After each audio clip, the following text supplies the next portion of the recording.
Using the term angel to an audience of Western practitioners of esoteric arts can be kind of, no, very loaded. I admit that for me, I don't use a precise definition for angel that's definitively pegged into one religious perspective.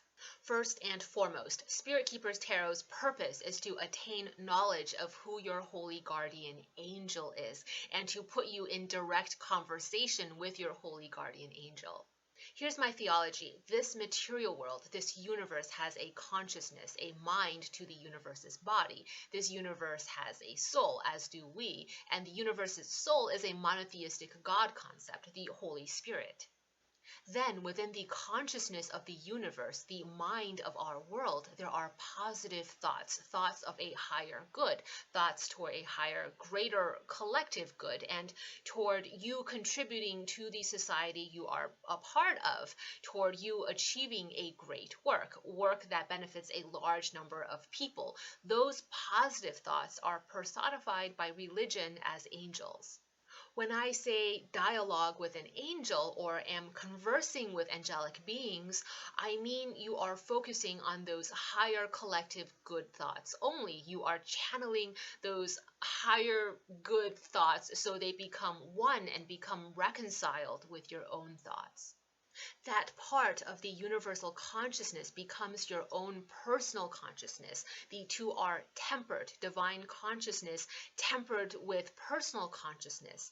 That temperance is very powerful for both you and for the world at large. So that results in the arrival of your holy guardian angel, awakened into your conscious state. It's you achieving a divine higher genius. That's the philosophical side, I would say. For me, the religious side is, of course, where we might part ways, and that's how it's supposed to be. Based on who I am, my experiences, and my point of view, religion is what I use to articulate the philosophy for myself, so I can make sense of something that's otherwise too abstract. It's personifying the idea. How I might philosophically distinguish deity from angel is deity is part of the universe's soul. Deities in a polytheistic expression are the examination of specific aspects of the soul. A monotheistic or pantheistic expression of deity, for me at least, is the monad, the collective whole of the soul altogether. Angels and demons are within the universe's mind. Again, that's how I see it and how I might try to begin explaining the concepts. Dialogue with an angel is simply using your tarot deck to commune with the higher good thoughts of the universe's consciousness. Is it your higher self? I would say yes, it is, because your higher self is one and the same as the higher good thoughts of the universal consciousness. Reading tarot with spirit keepers is just reading tarot, but what I have designed the deck to do, my intention for the deck, is that a tarot reading with it, when you set your intention toward a dialogue with an angel, will put you in conversation with those higher angels. When I joke about spirit keepers being an angel tarot deck, I don't mean I slap a pretty pastel painting of an angel on every single card.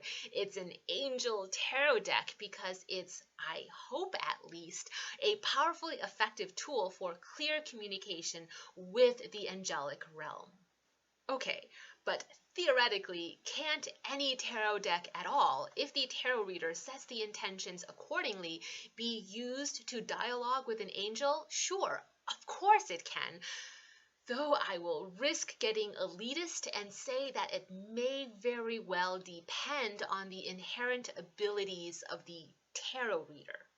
My opinion, not all tarot decks are created with the same built-in capacity. The tarot is a calculator programmed with a certain intelligence, and like the difference between a scientific calculator and a basic one, there can be a disparate difference in computation capabilities.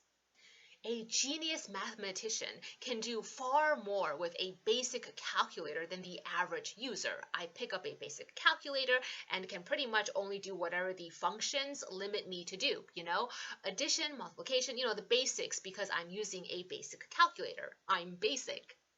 A genius mathematician can take that basic calculator and do advanced calculus and solve differential equations with a basic calculator. Meanwhile, a scientific calculator is a powerful calculation tool, right? But a non-scientist, take me for instance, is not going to be able to do all that much with a scientific calculator.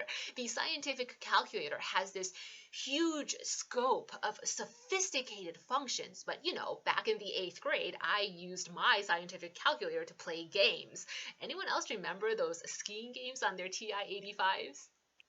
There is both an inherent and distinct power within the cards, and every deck has a different power capacity and an inherent and distinct power that you bring to the operation. It is not just you, it is not just the cards, it's this simpatico relationship that comes together. What Spirit Keepers Tarot does, I hope, is to be the TI-85, the scientific calculator for conversing with angelic beings or beneficent spirits, however those beneficent spirits manifest in identity to you. In other words, this tarot deck is designed specifically to make it easy for you to connect to the angelic realm. It's the TI-85 scientific calculator for dialing into the angelic realms and communing with beneficence. You don't or shouldn't need to do anything complicated either, not with the Spirit Keepers Tarot. That's why I say it's a user-friendly angel tarot deck.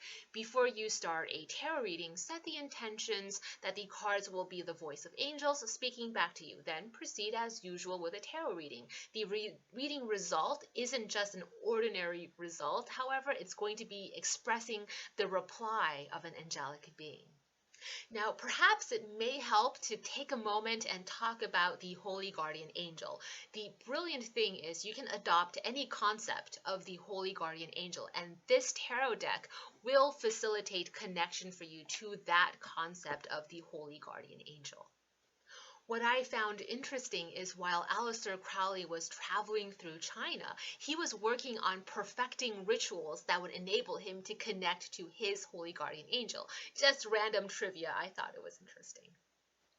Crowley referred to knowledge of and conversation with your holy guardian angel is the, quote, central and essential work, end quote, of the Magus. However, that's hardly the end of the road, that's the beginning. Once you've come into knowledge and conversation with your holy guardian angel, your work begins. That's when instructions are given to you, how you learn to cross the great abyss, guided, of course, every step of the way by your angel and protected. Personally, I believe a lot of practitioners of the craft are already in some form of communication with their holy guardian angel, maybe subconsciously or in a way where they aren't fully cognizant of it, but it's still happening. I don't think you need to realize it's happening for it to be happening. It's why I like that quote from Carl Jung's tombstone, which was also inscribed over the front entrance of his home while he was alive. Whether you call upon God or not, he is ever present. I'm paraphrasing, but something to that effect. If a skeptic insists that this whole talk about a holy guardian angel or divine higher genius is nothing more than a spontaneous epiphany in my mindset that I experience, which then empowers me to function at a much, much higher capacity than I have ever been able to function at before, then I say, sure, that's fine. I'm perfectly content with that being what the holy guardian angel is and nothing more. Because that is exactly what happened to me. Through the course of creating this tarot deck, I feel like I experienced a spontaneous epiphany, and then I was sensing the world differently. Materialistic concerns that were really important to me before were no longer important. My sense of priorities and values shifted. For me, both an invocation and an evocation happened, meaning I felt the achievement as both a personal empowerment and also as a newfound awareness of an externalized presence, something nearby. It's like having been in the dark, not able to see, but somehow knowing anyway, perhaps through your other senses, that there is somebody there. You just don't know who that presence is. Then the light flickers on and you see who exactly is there with you. You can see the face, the identity, the form. Later, even when the lights go out again, it's not the same.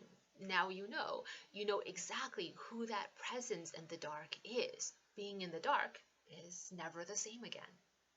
Okay, I will do a very quick sample demonstration just so those who still feel a bit unsure about how to begin have something to work off of. I say sample because I don't want you to think you have to mimic step by step what I'm doing. This is just to give you a baseline sense of how you can approach it.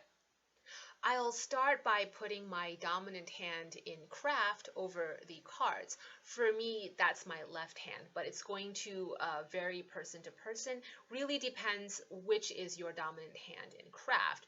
Then I invoke my holy guardian angel. If you haven't gotten there yet personally, you might call upon a particular archangel or a deity or spirit that you work with. Invoke that beneficent through an internalized prayer. Really feel yourself enter a meditative consciousness while you do this invocation. Then you proceed with a tarot reading as you would normally. It's all a matter of how you pre-program the tarot application before you start the reading. When you've set your mind toward a consciousness of communicating with angels, then that's the program you've written into the tarot deck before you start the reading. So in metaphysical theory, the reading to follow is essentially communication with beneficence from the beyond. If and only if you're subscribing to that system of belief and your intent is dialogue with an angel, then do pay closer attention to court cards. I read court cards as almost literally the appearance of divinity, whether it's as angels with specific orders from God, Holy Spirit, the divine, to be carried forth in assistance of you, or it's a nature spirit that's beneficent and close by, or it's the outline for a god or goddess you work with taking form and manifesting out from that card, making their presence known. Higher court cards, kings and queens, tend to be god and goddess manifestations or archangels, all depending on your system of beliefs, your belief structure. Knights and pages tend to be nature spirits or messengers from gods and goddesses.